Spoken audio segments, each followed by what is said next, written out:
Muito bom dia, agronegócio. Quinta-feira, dia 14 de março de 2024, são 8 horas 11 minutos pelo horário oficial de Brasília. Sejam bem-vindos à nossa abertura de mercado. A você que nos acompanha pelo Notícias Agrícolas ou pela rádio Agro. Hoje estamos no ar com notícias, preços, entrevistas, tudo aquilo que é importante para que você seja sempre o produtor rural mais bem informado do Brasil, o profissional do campo mais bem informado do Brasil, né? Porque, nem prendi aqui o microfone hoje. Vou até prender para vocês me ouvirem melhor. Tava solto. Então, juntos a gente vai trazendo aqui as informações. Vamos checar, claro, os preços. As bolsas internacionais já estão em andamento. Tudo aquilo que você precisa saber. E aqui no Bom Dia Agronegócio, lembrando, você sabe antes e primeiro as informações que direcionam o seu dia e os seus negócios.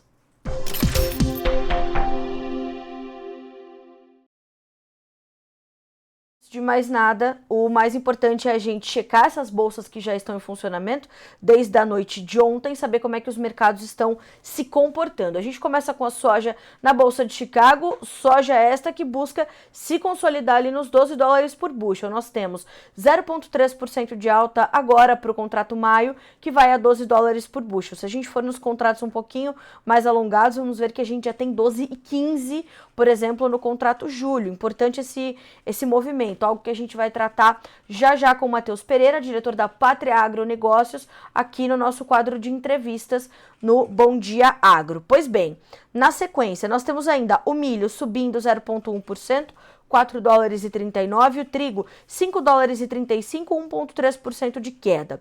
Vamos ainda checar os derivados de soja e ambos hoje trabalham em campo positivo. Nesse momento registram exatamente a mesma alta, 0,5% de ganho, tanto para o farelo quanto para o óleo. O óleo tem 48 centos mais 82 por libra peso, o farelo 338 dólares e 10 centos por tonelada curta. Então, ambos subindo dão um suporte também a esse movimento de alta nos preços do grão. Bolsa de Nova York agora, o destaque fica para o café que volta a subir, 0,6% de alta agora nos futuros do Arábica, 1 dólar e 83 mais 65 por libra peso, e já a gente vai falar um pouquinho mais detalhadamente sobre o mercado do Robusta. Ontem eu adiantei que nós testamos ali no Brasil os maiores valores nominais desde 2016, né? A gente tem estado muito competitivo no mercado internacional, o café Robusta brasileiro, então nós vamos falar já sobre este mercado, entender como ele está funcionando, e tudo isso precisa estar, então, no seu radar, precisa estar na sua conta.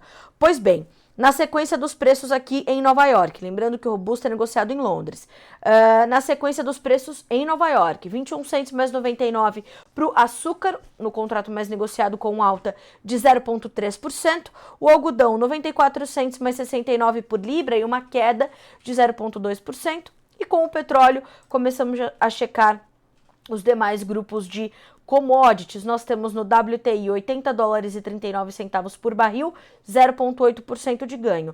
O Brent 84 dólares e 61 centavos com uma alta de 0,7%. Gás natural 0,9% também de alta. Ouro caindo 0,3%, a prata subindo 0,3% e o cobre perde 0,5% na manhã dessa quinta-feira, melhor dizendo, 8 horas e 14 minutos. Dólar Index, nós temos 0,06% de alta, 102.465 pontos. Para fechar a rodada de preços, alta de novo para o farelo de soja, óleo de soja fechando em alta também na bolsa de Dalian, mercado futuro chinês, levantamento da Agrinvest Commodities, e queda para o milho. Dois pontos importantes aqui que nos traz Eduardo Vanin, que o programa da soja continua forte e que os óleos vegetais continuam também fortes, dando suporte à soja em grão. Num compilado de informações entre mercado financeiro e informações ligadas ali aos fundamentos dos grãos, o Vanin nos destaca nessa quinta-feira, 14 de março.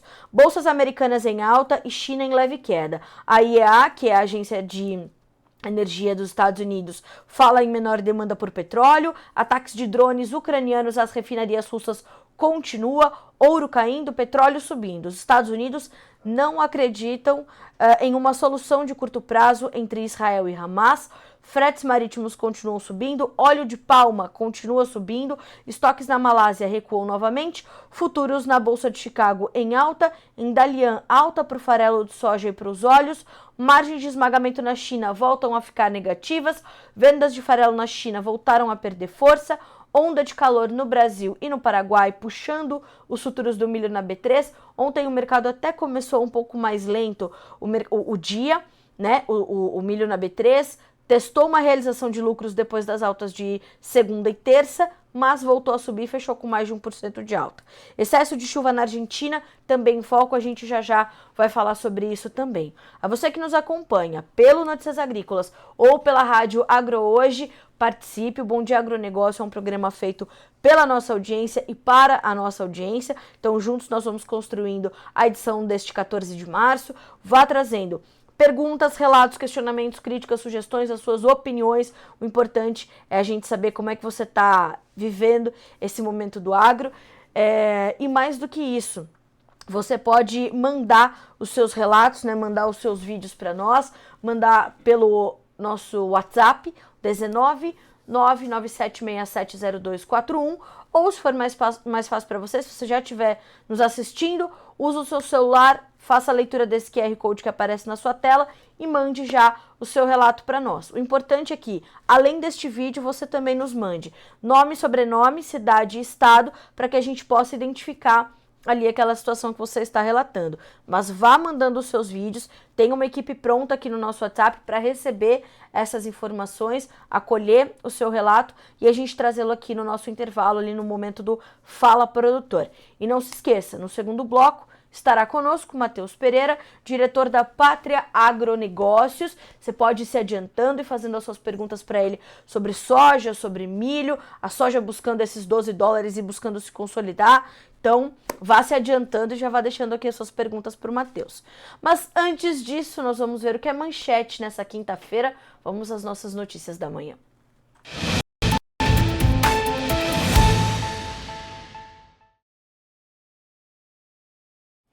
Pois bem, a gente vai começar com uma informação importante porque ontem a Comissão de Agricultura e Reforma Agrária do Senado Federal voltou a discutir em audiência pública a demarcação de terras indígenas e os processos de demarcação. A Lei 14.701 do Marco Temporal foi promulgada no último dia 27 de dezembro pelo Congresso Nacional e está em vigor desde então. E para o presidente da FPA, deputado Pedro Lupion, não há o que se discutir em torno da constitucionalidade da lei. Segundo ele, os parlamentares não devem se pautar por legislar como o Supremo Tribunal Federal gosta. Ele disse, abre aspas, não estou aqui para fazer as leis do Poder Judiciário. Aprovamos o marco temporal e colocamos em lei o que eles mesmos decidiram anos atrás com o caso da Raposa Serra do Sol. Nós não estamos inventando nada. Ele esclareceu ainda durante esta reunião da comissão que o debate vai continuar na Câmara dos Deputados e criticou a participação de ONGs em processos demarcatórios. Abre aspas para ainda o presidente da FPA. Nós sabíamos que isso ia acontecer. O debate vai seguir na Câmara e vamos fazer valer o que está escrito na Constituição Federal quando trata de demarcação de terras. Precisamos defender o direito de propriedade no país. O senador Marcos Rogério, do PL de Rondônia, relator do marco temporal no Senado, afirma que existe muita desinformação acerca do tema e parte disso vem de atitudes do governo federal. Segundo ele, não aceitar a lei válida já é um ato antidemocrático. Abre aspas para o senador Marcos Rogério. O governo que fala em democracia pratica o oposto. Nós votamos, fomos vetados, derrubamos o veto e mesmo assim o presidente não promulgou a lei. Para o senador Zequinha Marinho, do Podemos do Pará, a militância política tem atrapalhado de sobremaneira o trabalho pelo marco temporal e na busca de se respeitar o direito de propriedade. Existe uma vontade por parte de militantes de transformar tudo em terra indígena e isso tem desgastado todo o processo. Uma briga política escancarada com interesses que não deveriam ser nem de longe, diz o Zequinha Marinho, os utilizados em qualquer assunto. Fecha aspas. Foi mencionado por parlamentares que os prejuízos pelo não cumprimento da lei têm sido relacionados ao desdém do governo federal acerca da lei aprovada e os trabalhos do legislativo para o fortalecimento da segurança jurídica. Isso tudo volta à discussão e volta a ter um espaço grande nessas reuniões, nessas discussões, nesses debates. Por quê? Porque houve, né, toda aquela... Primeiro que houve uma volta das invasões de terra, né, desde o ano passado. Foi então promulgada a Lei do Marco Temporal, em 27 de dezembro, pelo presidente do Congresso, Rodrigo Pacheco, senador Rodrigo Pacheco. Uma vez que a lei está válida e foi exaustivamente debatida no Congresso Nacional por quase 30 anos, né, e válida, agora, o contraponto é questionar a constitucionalidade da lei. Então, nós vimos inúmeras ONGs, partidos e tudo mais protocolarem ações no STF para fazer esse contraponto. E, diante disso, né, começou a se dizer que, não, então sim, vamos continuar invadindo e vamos ver o que... Não é bem por aí, né? Então, a lei está vigente e o Pedro Lupion, deputado Pedro Lupion, presidente da FPA, tem falado isso já desde o início do ano, né? Desde o início do ano, quando as discussões recomeçaram e as invasões se intensificaram. Então, atenção a essas discussões, elas são determinantes para que a segurança jurídica continue sendo buscada e alcançada tanto para o produtor rural quanto para os indígenas, tá? Isso é determinante. Pois bem, 8 horas e 22 minutos pelo horário oficial de Brasília. Uma outra informação que parte da Câmara dos Deputados é a aprovação que se deu ontem, no final do dia, do chamado Projeto dos Combustíveis do Futuro, que além de aumentar o percentual de etanol na gasolina e de biodiesel no diesel, também cria programas nacionais para o combustível sustentável para a aviação, para o diesel verde, para o biometano, entre outros pontos. O texto principal da proposta foi aprovado por 429 votos a favor, 19 contra e 3 abstenções, e emendas votadas separadamente uma a uma foram rejeitadas pelo plenário. O projeto segue agora para o Senado. Construído a partir de um projeto do Executivo e pensado a diversos outros em tramitação no Congresso, o texto aprovado pelos deputados ontem fixa em 27% o percentual obrigatório de adição do álcool etílico anidro à gasolina, né, que é o etanol, com margem para ampliação dessa adição até 35%. O relator deste projeto é o deputado Arnaldo Jardim, do Cidadania de São Paulo, que é vice-presidente da FPA. E ele afirma que a possibilidade está condicionada a testes e todas as regulamentações que serão necessárias. O texto também prevê que o CNPE, o Conselho Nacional de Política Energética, irá estabelecer a cada ano a participação volumétrica mínima obrigatória de diesel verde produzido a partir de matérias-primas exclusivamente derivadas de biomassa renovável em relação ao diesel comercializado ao consumidor final de forma agregada no território nacional. E, de fato, o deputado Arnaldo Jardim, ele foi trazendo, né, esses avanços todos do projeto de lei, que foi aprovado ontem, portanto, na Câmara dos Deputados, anunciou as mudanças que foram apontadas, isso após a conversa com os líderes partidários ali para avançar com essa situação. E após o pedido de alguns desses líderes, o deputado Arnaldo Jardim, que é o relator do projeto, flexibilizou a proposta após expressarem preocupação com a escalada progressiva de obrigatoriedade na mistura, temendo que as distribuidoras não consigam atingir os mínimos estabelecidos ano a ano, tanto de biodiesel quanto de biometano, evitando a possibilidade de uma menor oferta de produtos no mercado. O novo texto mantém o crescimento no percentual de mistura de biodiesel no óleo progressivamente de 15% para 20% entre 2025 e 2030, algo que também vem sendo pleiteado pela indústria já há muitos anos. O deputado Arnaldo Jardim ainda deixou um piso de 13%, de 13% na mistura como possibilidade caso o setor não consiga alcançar os percentuais estabelecidos. Pois bem, para fecharmos esse comentário, disse o deputado Arnaldo Jardim. Antes, eu tinha colocado aquela franja de 2%. Agora, o biodiesel terá um piso de 13% para qualquer momento da escala. Tivemos uma conversa com o governo, entendemos que podem existir problemas, por exemplo, com a produção de soja. Também colocamos os testes de biodiesel em motores a cada etapa da escadinha. Então, ele vai trazendo que essa perspectiva, né? E conversando com todos os elos da cadeia, o que é importantíssimo, produtor, agroindústria, indústria de combustíveis, distribuidoras e o entendimento do consumidor final sobre tudo isso.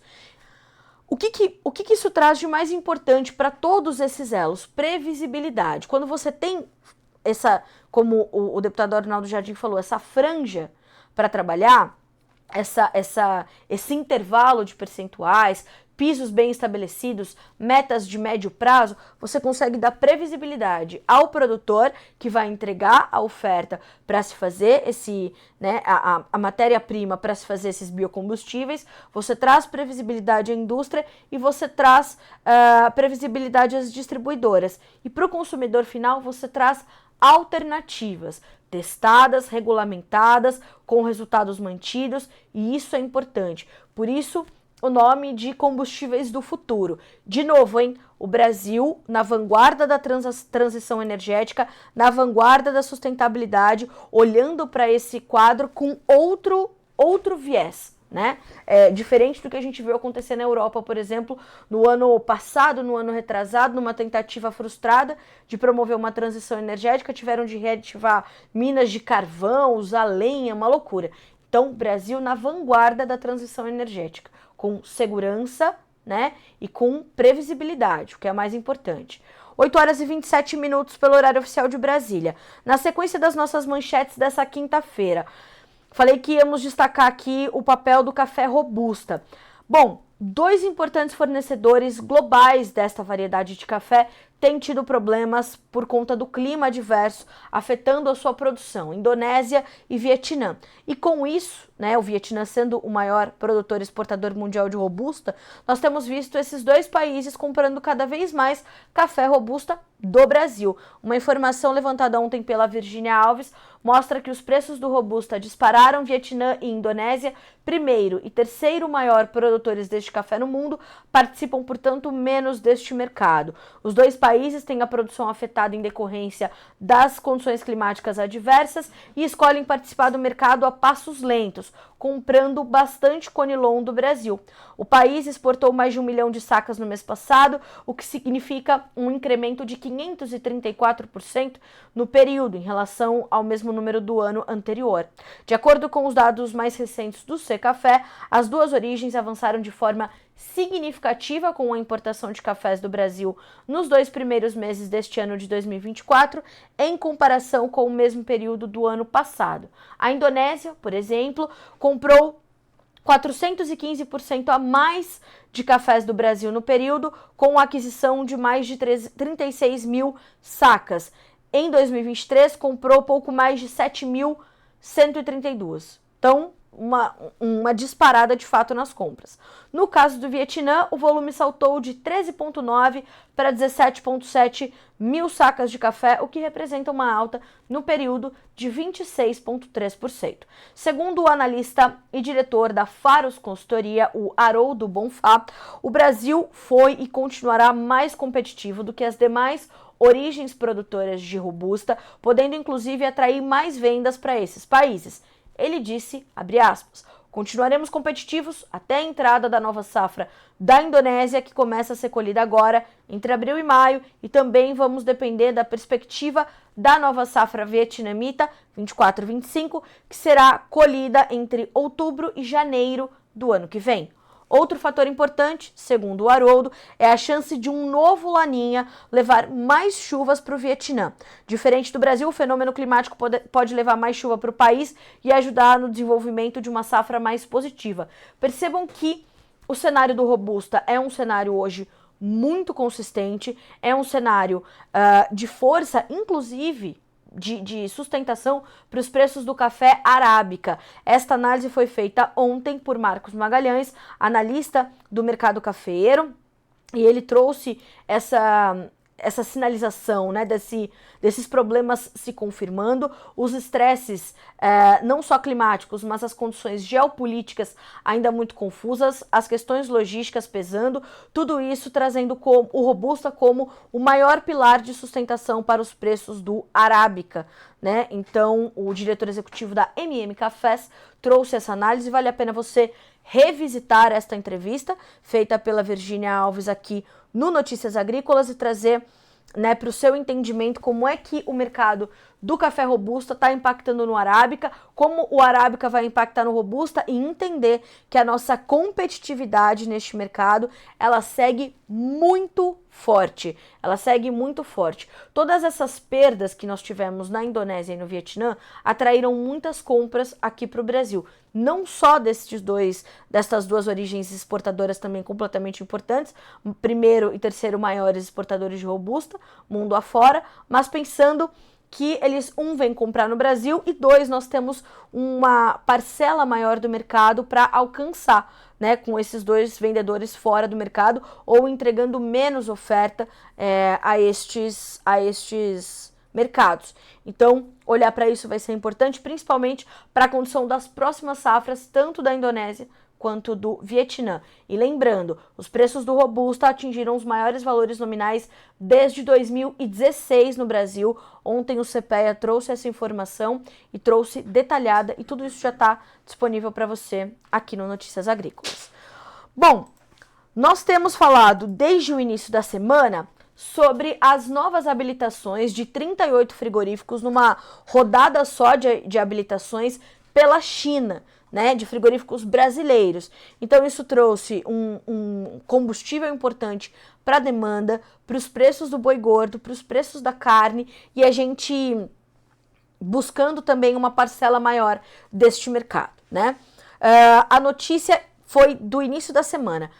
Ontem, aqui no Bom Dia Agro, eu destaquei uma entrevista do secretário Roberto Perosa, que cuida ali dos mercados internacionais no Ministério da Agricultura, e ele falava que nós temos a possibilidade de novos frigoríficos serem habilitados já no segundo semestre, apesar desses 38 habilitados nessa semana, né, no anúncio desta semana, ser um número recorde para uma rodada só de anúncios. Agora, a outra notícia, os desdobramentos continuam acontecendo. A outra notícia é de que os frigoríficos combinados JBS, BRF, Marfrig e Minerva ganharam, somando os quatro juntos, cerca de 3,8 bilhões de reais em valor de mercado na B3 desde a terça-feira, quando a China anunciou a habilitação de 38 unidades industriais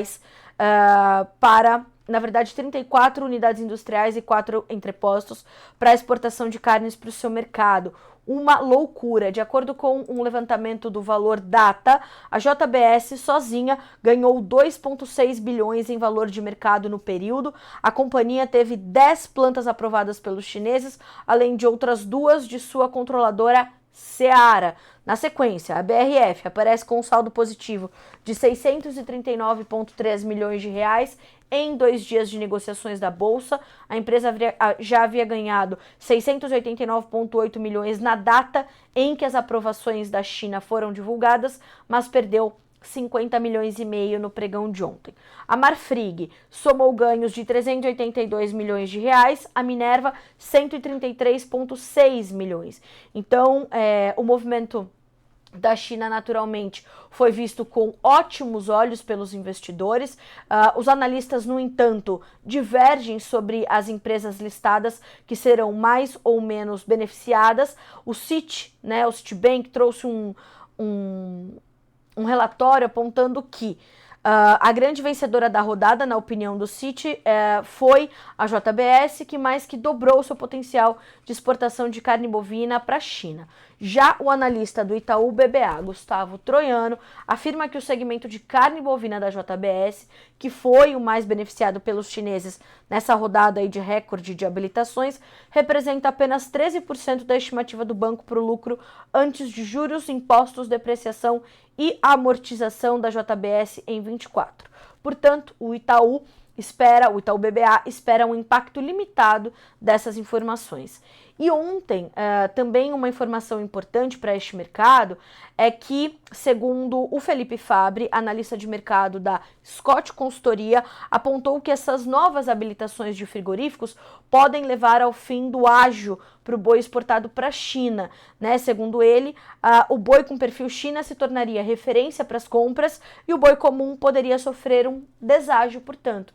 Então, os desdobramentos ainda estão sendo entendidos. E ao passo em que isso começar a evoluir efetivamente, os negócios começarem a acontecer, será mais claro o impacto, né? Tanto na sua intensidade, quanto no seu alcance, quanto em volumes de negócios e também em volumes financeiros, né? Geração de receitas e, claro, impacto para os preços da matéria-prima e dos derivados. Vamos acompanhar. 8 horas e 36 minutos pelo horário oficial de Brasília. Só antes da gente partir para a nossa última notícia de hoje, vamos checar como é que fechou o indicador CPEA do boi gordo ontem, indicador importante para o pecuarista do Brasil. Vejamos aqui. Fechamos com 0,4% de queda, R$ 232,30. E temos as primeiras negociações na B3 hoje, pequenas altas de 0,04% a 0,09%, R$ 232,70 por arroba no contrato março, abril com 230,80, maio com R$ 227,70. Bom, para finalizar a situação das notícias da manhã de hoje, né?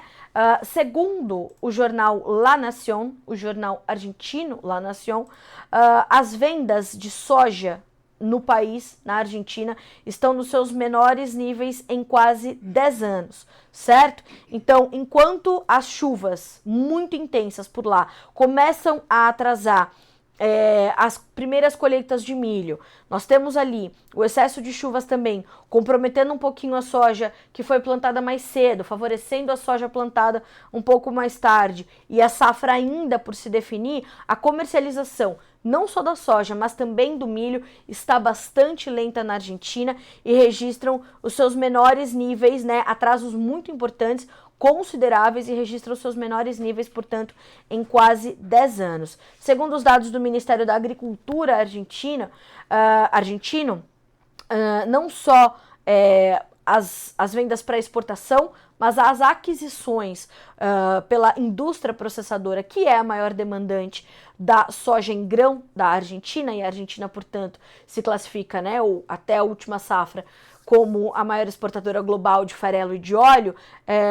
Então, das duas pontas, demandas externa e interna estão contidas, né, estão mais lentas por conta de todo o cenário também econômico da Argentina, que busca um fôlego, busca uma recuperação, mas ainda caminhando a passos lentos diante de toda a crise que se instalou, a quebradeira que se instalou na Argentina. Então, a comercialização por lá bastante lenta, tanto pela agroindústria, pela indústria processadora, quanto para a exportação, né? Então, o rumor agora é de que haja uma nova rodada de dólar soja na Argentina, para inclusive fazer um movimento de impulso, de estímulo a estas vendas. Estamos monitorando, estamos acompanhando. 8 horas e 39 minutos pelo horário oficial de Brasília. Aliás, ontem os preços do farelo caíram bem justamente por conta desses rumores de uma nova rodada de dólar soja por lá.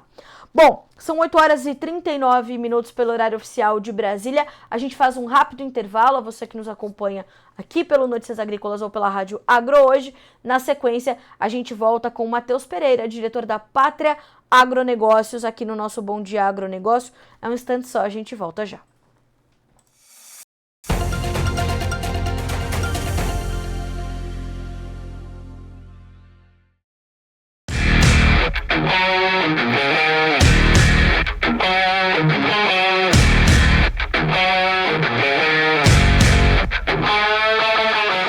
Alô amigos, clientes e parceiros Massa e Fergus. Estamos aqui lhes entregando a Expo Direto Cotrijal 2024.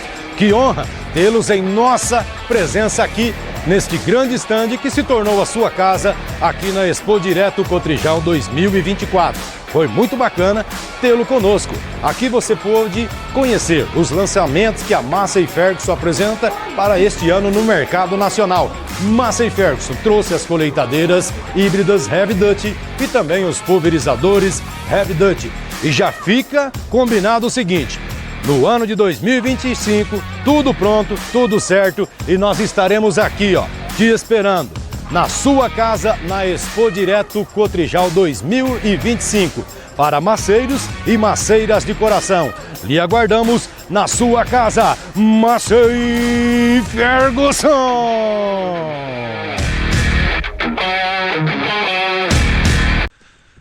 Mais uma chuvinha. Ontem eu joguei 24mm, eram umas 10h30 da manhã. Agora tá com uns 3, 4mm aqui. Ficou o dia inteiro quase chuviscando ontem. Bom demais, né? Cara, aqui tá bom demais. De noite, choveu mais 30mm. E então o clima tá espetacular. Deus abençoe e continue assim, né?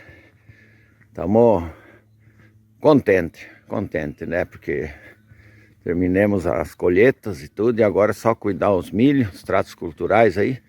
Mas os milhos estão muito bons. Se continuar o clima assim, milho vai dar uma safra cheia. Olha, tô chegando aqui o milho da minha sede. É um milho muito saudável, Olha os bacheiros aí, Tá limpo, tá bonito, padrão de lavoura. Grande abraço e um bom final de semana a todos. Interior de Birubá, Rio Grande do Sul. Nossa lavoura de soja aqui. O seu Eloy Paloski aqui. Acordou assim, um nevoeiro, um dia friozinho. Mas a lavoura já bastante carregada. Enchimento de grão bem carregado aqui, não faltou chuva. E é a esperança do agricultor aqui agora, começando a aparecer sinais do inverno aí, já logo tudo prontinho para colheita. Um abraço aí, meu amigo, e vamos em frente.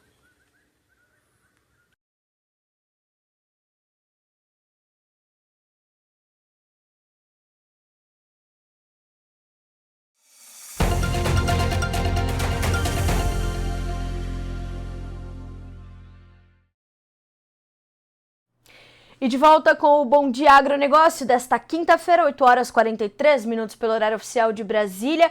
E a gente já volta para falar sobre o mercado de soja, que volta a testar os $12 por bushel na Bolsa de Chicago. Será que é um movimento duradouro? E mais do que isso, como é que ele impacta para a formação dos nossos preços aqui no Brasil? Perguntas para a gente levar claro para o nosso quadro de entrevistas nessa quinta-feira aqui na nossa abertura de mercado.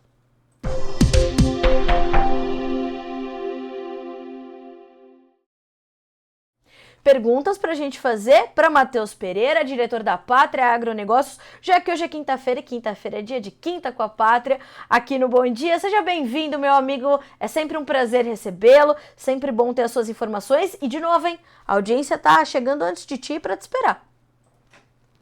Bom dia, Carla, bom dia a todos que estão nos assistindo, nos escutando. Prazerão estar aqui mais uma quinta-feira, vamos lá, o mercado tá um pouco mais animado, assim dizendo, né? A gente está observado ali uma certa tentativa de recuperação. Então, fica até mais fácil, né? Até melhor a gente comunicar quando o mercado está com esse ânimo, né? Novamente aflorando. Agora, Matheus, vamos entender primeiro esse movimento em Chicago. Hoje os preços testando ali os $12 de novo e julho, agosto acima já desses 12, né? O julho tem $12,14. É um movimento que tem robustez, que tem consistência ou é um movimento frágil e pode se dissipar rapidamente mais uma vez?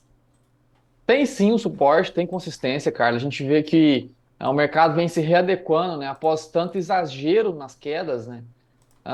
E mercados tensionados, né, como tem sido o mercado da soja, do milho, em especial desde 2017, né, quando a gente teve aí a ampliação da capacidade especulativa da entrada no mercado, né, os fundos aumentaram a capacidade de aportar, né, sobre commodities agrícolas, né. Nesses mercados mais tensionados pela especulação, né, sempre há exagero, cara. Sempre haverá exagero para o lado de cima, nas altas, né, Certo. assim como também há exageros para os lados das baixas, né, as quedas. Então a gente tem agora grande parte desses exageros, né, observados aí nos últimos 2 meses em especial, sendo já diluído, dissipado, né, o mercado voltando a criar um tom mais de racionalidade, olhando realmente para uma construção de oferta, olhando mais aqui para o Brasil, que já está, né, no seu médio já de conclusão de colheita no país, né? O médio que eu sei, já passou os 50% semana passada, já estamos próximos a 60% da área colhida, que será atualizado amanhã pela Pátria. Então, sim, realmente a gente já tem um mercado mais, enfim, consegue enxergar, visualizar melhor, né, a distribuição da oferta aqui nas Américas. Era isso que eu queria entender. Essa consistência vem dessa preocupação com a oferta, Matheus?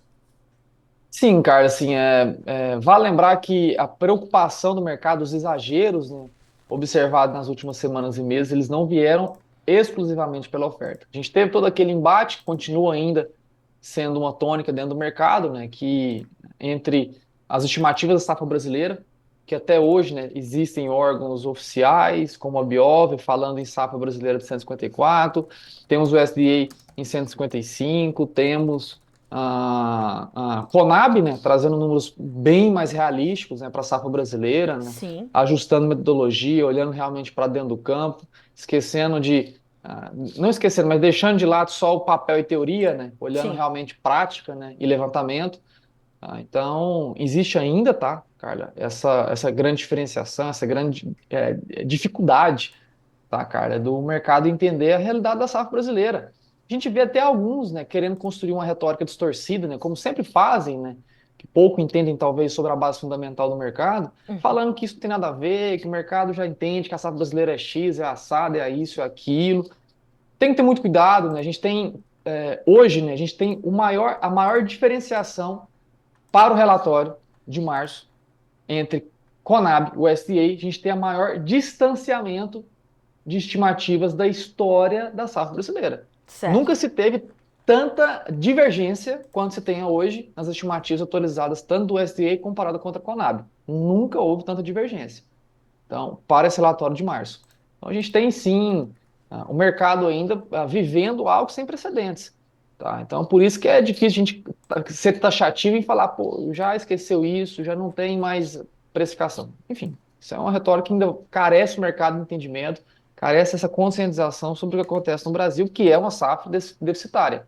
A gente não tem este ano um superávit de oferta que vá sobrar soja em relação ao ano passado. Pelo contrário, a gente está consumindo estoque, estamos espremendo os estoques brasileiros e americanos, como todos, quando eu falo americanos, América Sul e Norte, quando comparado com a safra anterior. Tá? Esse é o primeiro pilar, né? O segundo pilar, que vem sendo desconstruído também, né? É que aqueles que sempre alegam, desde da chegada do Covid em 2020, né?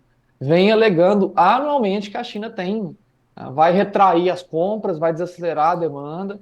A gente sempre começa o ano, pode olhar desde 2021, todos os anos a gente começa com essas mesmas construções, né? Dessa imagem distorcida sobre China, usando de argumentos ali pouco plausíveis, pouco fundamentais, dizendo que China não está comprando, e agora, né, vem sendo desconstruído, né? A China já está realmente acelerando esse processo de compra, que é normal para essa época do ano. A gente vem enchendo a fila, né, de embarques do Brasil, cancelando soja norte-americana, soja comprado cara, comprando agora soja barata, de qualidade, disponível no Brasil. A gente está falando de como é que isso aconteceu essa semana, Matheus, em termos de preços e volume de negócio. O produtor precisa de mais para se animar e se estimular, além da sua necessidade de caixa nesse momento? Carla, já melhorou, tá? A gente já vê que o pior já está para trás, né? O mercado da soja em específico, ele sangrou impetuosamente em 2024. Então essa sangria ela já foi estancada, tá? A gente só está em processo de recuperação da ferida agora, né? E sendo bem objetivo, né? O mercado nessa semana em específico, Carla, melhorou cerca de R$ 4 base Porto, tá? Os últimos 7 dias, não na semana, os últimos 7 dias corridos, né? A gente teve uma melhora substancial dos preços base Porto, que vem jogando, distribuindo, né, mais capacidade de pagamento aos compradores, aos originadores no interior do Brasil, tá? A clientela pátria, né, que é distribuída desde o Rio Grande do Sul a Roraima, formada ali por quase 90% de produtores, mas também temos os compradores, cerealistas, né, indústrias, que, enfim, também têm um acesso, né, a toda a inteligência e estratégias da pátria, né?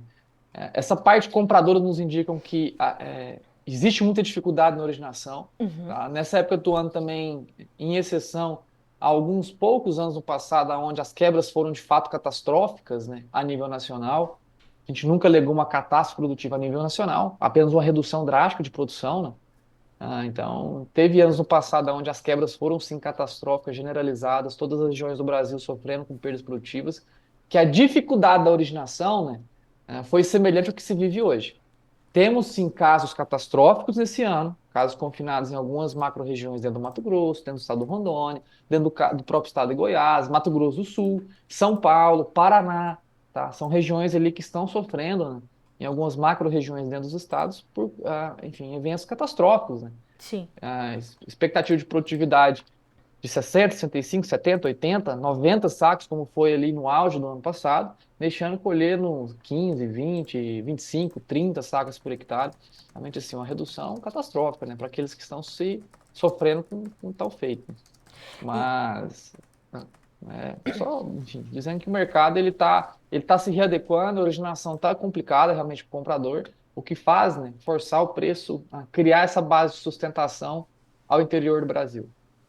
Matheus, como é que, como é que você avalia a comercialização daqui em diante, diante do que a gente tem ainda para aparecer no radar? Então, a gente está concluindo a condução aqui da safra brasileira, a gente tem algumas lavouras ali no Rio Grande do Sul terminando de se concluir, terminando de finalizar ali os seus ciclos. A gente tem a condição da Argentina, né? Agora, excesso de chuvas por lá. Hoje o La Nación noticia que são os menores níveis em 10 anos para comercialização da soja. A gente tem as importações chinesas sendo revisadas para cima pelo USDA e uma nova safra dos Estados Unidos para começar. Como esses fatores estão se conectando para impactar a vida do produtor aqui no Brasil nas tomadas de decisões nos próximos meses? Carla, ainda tem muita água para passar debaixo da ponte nesse mercado da soja, tá? A gente passamos pelo pior, porém ainda existe muita turbulência nesse rio abaixo, tá? Como você bem disse, Rio Grande do Sul ainda falta muito, né? Ainda nem iniciou, né, de maneira volumosa a colheita no estado, então tem toda uma safra para ser colhida ainda. A Argentina de mesma proporção, né?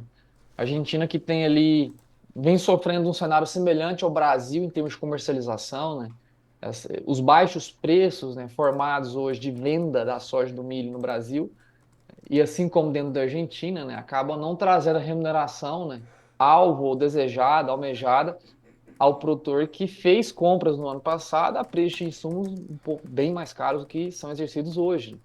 Então, assim também como os brasileiros, né, os argentinos também vêm nesse processo de retração das vendas, tá? Evitando realmente um avanço, nova comercialização ao futuro, ou até disponível, né, em algumas poucas regiões que já iniciam a colheita. Então, realmente, existe essa restrição do interesse de venda. Aham. Tá? E por que disso? Porque realmente não vê, né? Não enxerga realmente o capital sobrando no bolso dentro Sim. da realidade atual de valores exercidos. Tem melhorado? Sim, cara, tem melhorado, até porque os preços estão em recuperação. Existem, né, esses prazos aí que a gente sempre comenta, né? E que agora, enfim, ecoa no mercado, né? Todo mundo já cria esse entendimento, mesmo aqueles que, enfim, nunca nem sabiam que existia um prazo safra e falavam tanto sobre o mercado de soja, né? Agora começam a ecoar sobre o entendimento, né, do porquê a base produtiva precisa fazer vendas ao final de fevereiro, final de março, final de abril, realmente quando esses compromissos financeiros mais elevados, né, e que agora vem criando essa necessidade da venda pontualmente a cada fim de mês, cara. Então, tem melhorado, sabe? O produtor, ele vem fazendo realmente essas vendas sob necessidade, tá? Precisou de caixa, faz a venda, não precisou, faz a retenção do produto. Tanto é que a gente vê a malha rodoviária brasileira, assim como um todo, né, bem descarregada, sabe? A gente não tem realmente aquele volume elevado, né, de caminhões transitando, porque realmente o produto colhido agora está sendo restringido na mão, né, da base produtiva. Matheus, a gente tá. Você falou, né, desde o início da sua fala, a boa notícia é essa, né? Os preços melhoraram. A gente tem referências de preços nos portos para que a gente possa atender uma parcela maior de produtores. Quando a gente traz portos, a gente consegue trazer essa. Eu queria umas referências, se a gente tiver, para essa manhã de hoje ou fechamentos de ontem, e entender o que isso significa para os preços no interior de algumas regiões ali chaves de produção do nosso país. Olha, vamos lá. Temos hoje soja Santos, R$ 125 embarque abril, maio, junho já está R$ 128. Mesma soja que já foi ofertada para embarque imediato, algo em torno de 114, 115. Então, assim, dentre o fundo do poço e o que a gente tem hoje, a gente já está falando de uma alta de quase R$ 10 por saca. Tá? Base Santos. A Em gente relação tem em relação ao começo dessa semana. 125 temos hoje, né? Não, eu Em digo, mas. relação que eu digo. Ah, sim, Não, pois não. sobre o fundo do poço que foi registrado há So- 40, 45 dias atrás. Ótimo, tá bem. A gente tem Porto TGG, Tegran, R$ 124, 125 também algo semelhante. Paranaguá também, rodando a mesma, enfim, a mesma base de preço. Paranaguá que já esteve a 117, 118, hoje já ofertando 125 para embarque no próximo mês, já também uma evolução saudável, R$ 7 por saco de alta. Então, realmente uma tentativa de recuperação, tentativa não, já é uma recuperação observada no mercado da soja no Brasil. Matheus, os prêmios tiveram uma importância grande também nessa melhora desses indicativos, dessas referências, ou com as altas em Chicago a melhora dos prêmios acabou ficando um pouco mais contida? Com toda certeza, Carla, até trazendo aqui em primeira mão os primeiros indicativos de prêmios agora para essa manhã. Só um minuto, estou captando aqui. Os primeiros indicativos de prêmios para essa manhã, Paranaguá, menos 50, menos 50 embarque abril, menos 34 embarque maio, junho com menos 15, julho também com menos 15. Então, os prêmios que já chegaram a estar no spot, né? No caso aqui, abril, que a gente tem por agora, chegou a estar nesse disponível algo em torno de menos 110, menos 115, né? No intraday, ali, em uma sessão específica, uma negociação específica. Mas, enfim, girou ali no fundo do poço, próximo aos menos 100, hoje já está em menos 50. Então, eu sempre faço aquele comparativo, né? A cada 10 pontos de prêmio, ó, escutem bem o que a gente está falando por aqui. Talvez você nunca Sim. escutou isso, tá? No seu dia a dia. E é muito bom ter essas métricas na cabeça para criar cada vez mais esse entendimento, essa compreensão mercadológica, né?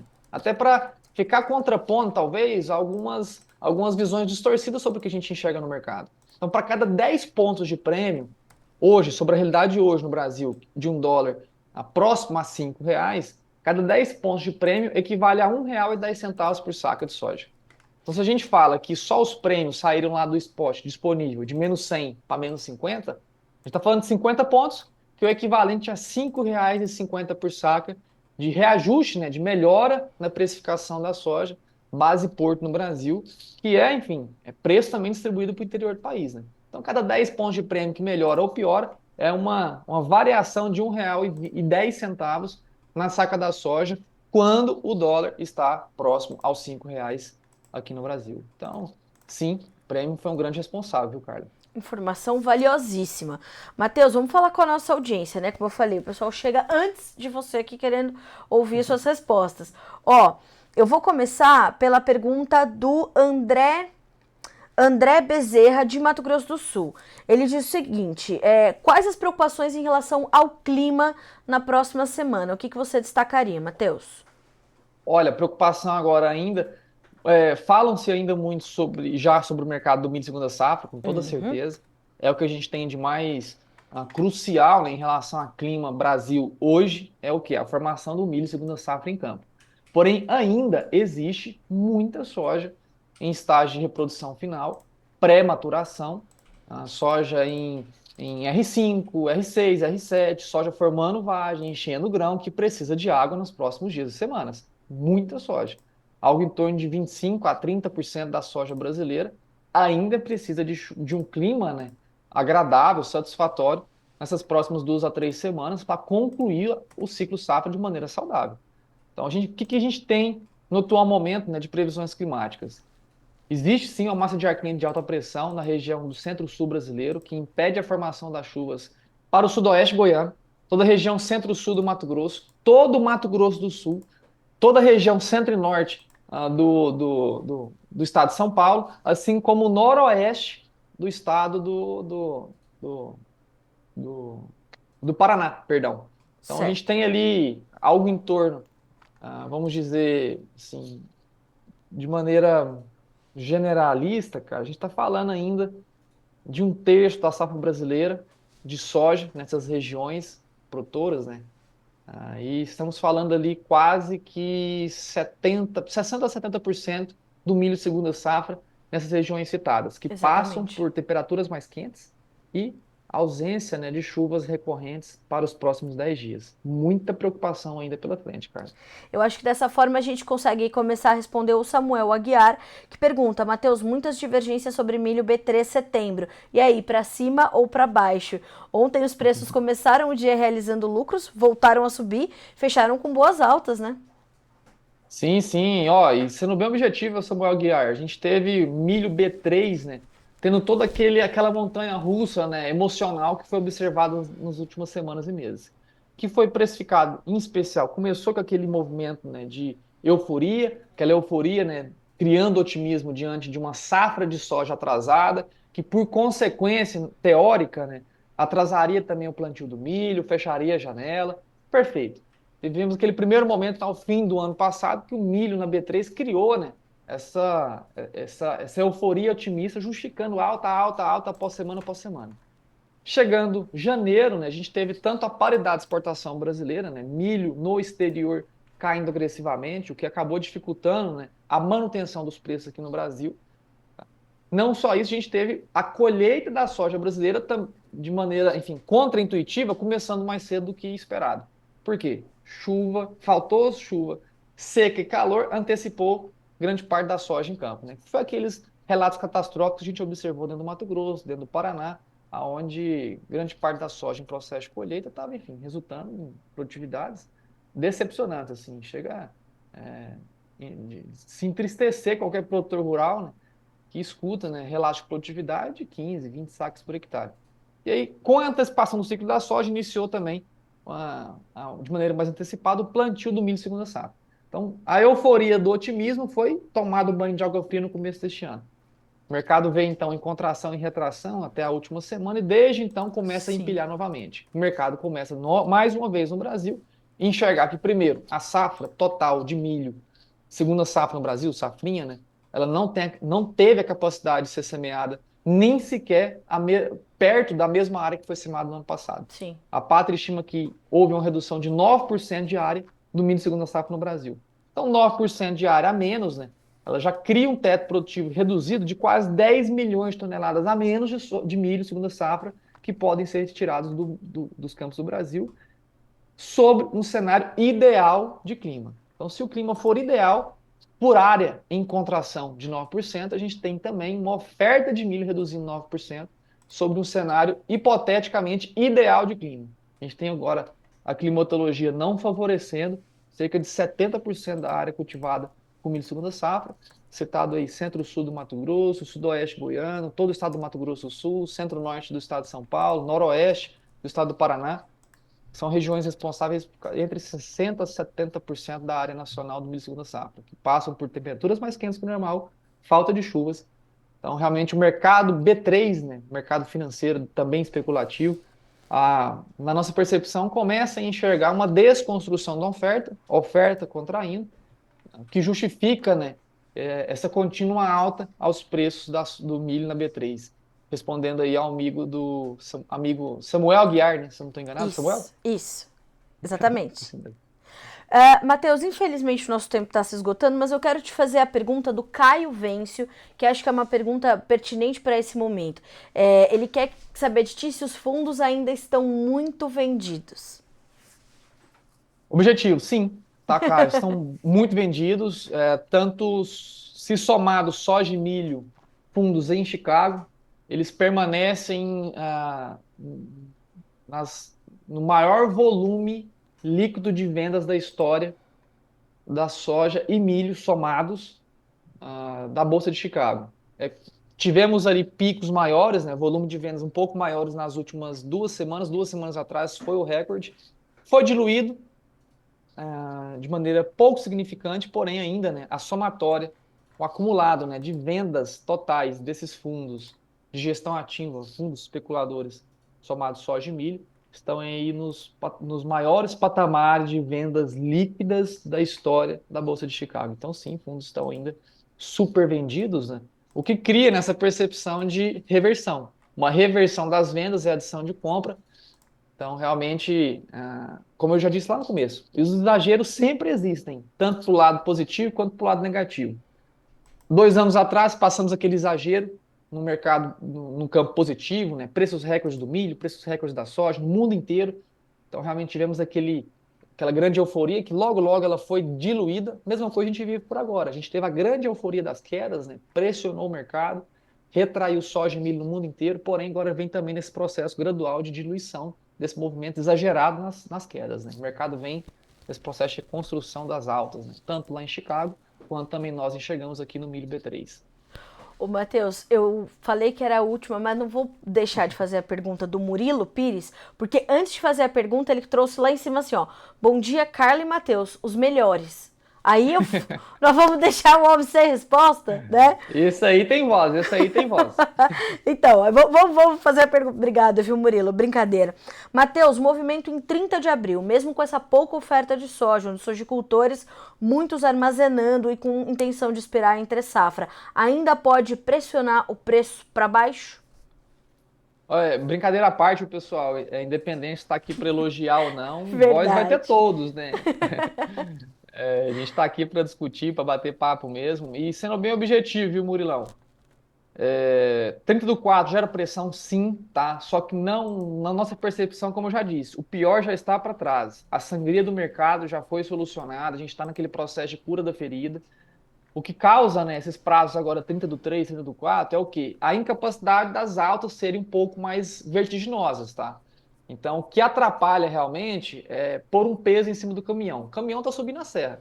Só que eu até fiz uma brincadeira palestrando para todos os associados da ProSoja Mato Grosso na última semana, a convite, né, contratado pela ProSoja Mato Grosso. Eu até fiz a brincadeira, talvez assim, tem muitos que vão escutar isso que não sabem nem o que eu estou falando, mas talvez um produtor que está um pouco mais aí de tempo de estrada, né, 10, 15, 20 anos, vai entender que talvez é a mesma coisa a gente colocar 40 toneladas, né, de soja num Fenemê, num 15-3, num 15-15. São caminhões trucadinhos, né, pequenininhos, que não conseguem carregar, né, com muita agilidade essa soja.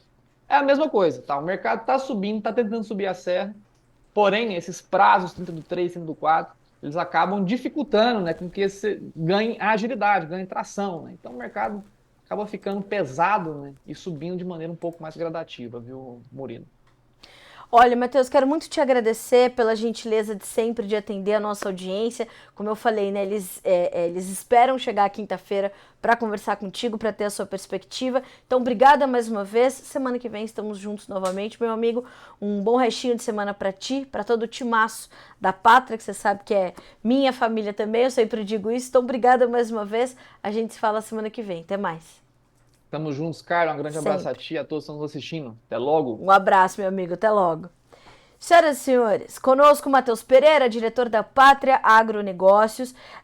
Eu peço desculpas pro Newton Della Villa, que perguntou qual a estimativa de safra feita por eles e quanto foi a perspectiva o ano passado. Newton, a última expectativa de safra da Pátria Agronegócios é de 143,18 milhões de toneladas de soja. Esse número ficou inalterado em relação ao levantamento anterior. O Matheus, inclusive, explicou isso na última entrevista ou na anterior ainda. Então, seria importante você recuperar. Mas, 143,2 milhões de toneladas. A safra anterior, a gente teve uma safra de pouco mais de 153 milhões de toneladas, né? Então, a Pátria, de novo, traz uma manutenção no seu último levantamento em 143,2 milhões de toneladas, tá certo? Newton Della Vila de Sinop, Mato Grosso. Vou aproveitar e continuar aqui conversando com a nossa audiência. Bom dia para o seu Rui Takaki, que Deus abençoe a todos, amém, o senhor também. Informação muito boa da Pátria, como sempre, né, seu Rui? Muito obrigada. Bom dia também para Edna Brito, que diz: o consumo de milho está aumentando, a área diminuindo, a conta não fecha. Exatamente, a gente tem inclusive, né, Edna, um aumento aí, uma trajetória de alta aí nas últimas semanas nos preços do milho, que em fevereiro caíram bastante, nesse início de março, nessa primeira quinzena, se recuperando e dando sequência a esse movimento. Vamos ver como é que hoje os preços estão caminhando. Vamos ver aqui como é que o milho está trabalhando hoje. Realizando um pouquinho de lucros, já que ontem subiu bem, fechou com quase 2% de alta. Então, nós temos pequenas baixas de 0,1% a 0,3%. O contrato maio, R$ 63,60. E o setembro, que é uma referência importante para a safrinha, R$ 63,59 por saca. Bom, imagina, Caio, eu que agradeço, tá aqui agradecendo a pergunta, né? Obrigada ao Cláudio Roberto Belli, que pergunta: vocês teriam uma leitura do impacto da ferrugem na produtividade no Sul? Cláudio, eu estou levantando essas informações, eu tenho fotos, tenho vídeos. O presidente da ProSoja Brasil, o senhor Antônio Galvão, me mandou alguns relatos. É realmente bastante grave a situação. Eu vou apurar também com o professor Omar Floss, que é especialista no assunto. Vamos ver se a gente tem já um levantamento do impacto disso em produtividade e financeiro, né, desse ataque da ferrugem, que se intensificou muito nesse final de safra aí para os gaúchos. Vou levantar para você, tá certo? Bom dia também pro Murilo, obrigada, viu, Murilo, pelo elogio. E como o Matheus falou, brincadeira óbvia, né, todos vocês têm voz ativa no Bom Dia Agronegócio. É um programa feito pela nossa audiência. O objetivo deste programa é esse. Bom dia para o Leandro Paese, para a Dona Eliana, para o pessoal da LG Comércio de Cereais, para o Samuel Aguiar, para o André Bezerra, para o Alberto Tesmer, que diz: gestão e planejamento na propriedade são ferramentas que mais ajudam na tomada de decisão. Obrigada, viu, Alberto? Sempre bom estar contigo. Bom dia para o Cássio Melo, para Lilian Henk, para o Giovanni Brás, para Soumara, para o André Dank da AgriSou de Maracaju, Mato Grosso do Sul. Bom dia também para o pessoal da Doferlux, o Douglas de São Paulo capital, o Caio Silva, o Henrique Carniel e o pessoal da Terra Minas, além do meu amigo Márcio Eno, sempre conosco, que tá falando que nem parece safra, não tá nem pegando fila na balança, né, Márcio? É a originação difícil, como o Matheus pontuou. Bom dia também pro Matheus Calvo e pro Jonathan Freitas, que chegaram bem cedinho aqui para acompanhar o Bom Dia Agronegócio. Senhoras e senhores, obrigada pela audiência de vocês, mais um dia, mais uma vez. Amanhã estamos juntos a partir das 8 horas aqui no Notícias Agrícolas e também pela Rádio Agro Hoje. Então continue acompanhando as programações nos dois canais para serem sempre os produtores rurais mais bem informados do Brasil. Boa quinta-feira, bons negócios. Até amanhã.